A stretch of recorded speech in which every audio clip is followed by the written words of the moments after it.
Hey guys, Mikey here. Welcome back to another short video of the data visualization basics in R tutorial series. So today we'll be looking at something a bit fancy.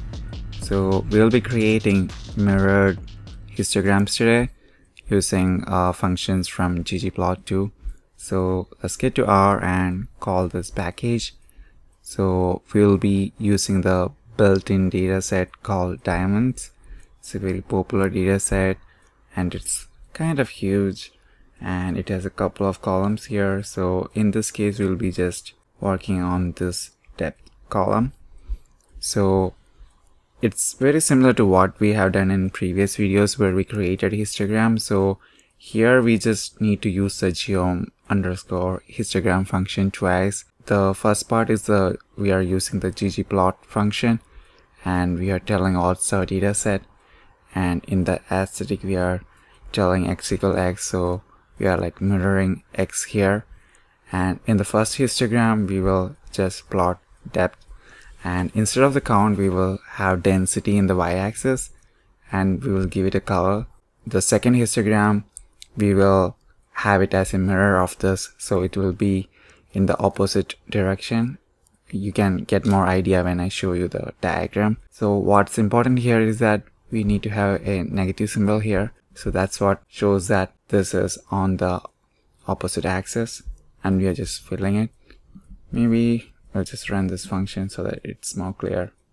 Yeah, so if you want to choose different bin width, feel free to choose that. Like I have shown before, you can just add a bin width function and insert the value you want. So this is our diagram. So this is depth -5, so this green is a bit moved to the left side. So if you like change it to depth versus 5, it will move to the other direction, and if it's the same, it will be just like a mirror. So the main purpose is not to visualize like this. The main purpose is when you have multiple variable. So let's say we have depth and we have something like height.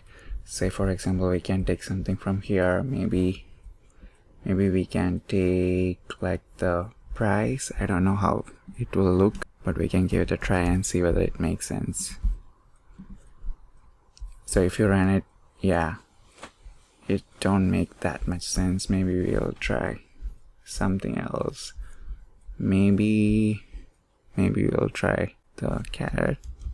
Yeah, this also don't make a lot of sense, but with some other data it might be more useful when there are like more overlaps or the changes are not different. So it's always good to try, and like I have shown it, you can get really good graphs. So I highly recommend having this in your arsenal and use it when the real time comes. So other than just using the negative symbol here, we can also do the same in a different way by using the y-limit function. So it's ylm. So if you give something, if you have a count or something here, and if that variable is from 0 to 10, you can tell that the first histogram has a y-limit from 0 to 10 and the second histogram has a limit from 10 to 0, like that. So we are telling that how to plot the histogram. So that other histogram will be plotted from 10 to 0 and one will be plotted from 0 to 10. So it will also look like mirror.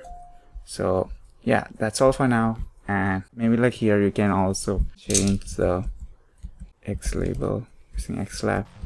So we are representing that here.